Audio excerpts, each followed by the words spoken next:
Here we're going to talk about the idea of a box plot, the features of a box plot, and whether or not we have any outliers in our data set.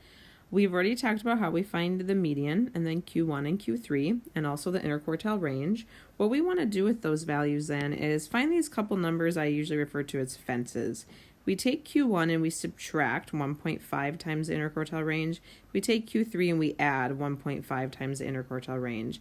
So think of being at Q1 and Q3 and moving left and right.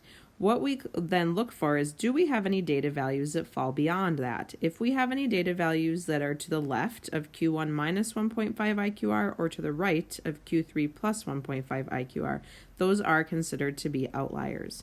We can display everything of that information in a box plot. So the idea of the box plot is to start by creating a box by identifying on your number line where Q1, the median, and Q3 are, and those will give us the three pieces of the box, and we connect those.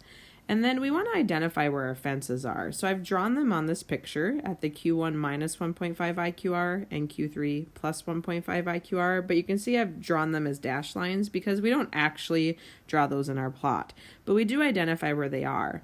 Any data values that are beyond those fences get indicated in our picture as a little point.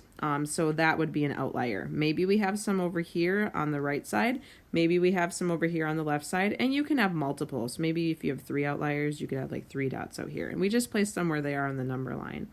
Finally, after we have the box and we identify any outliers, the last step is these little things here that are called whiskers. And what the whiskers are is just extending from the middle of the box. And how far we extend is we go as far as we can within our data set to the largest data point that is within the fence. So in this instant, if we do have some outliers, this data value is not going to be the maximum. The maximum got chopped off as outliers. Then on the other side, we go to the smallest data value still within the fence. So look at your data set and see how far can I go left and right while still staying within the fences. And that's where these cutoff points are going to happen to be.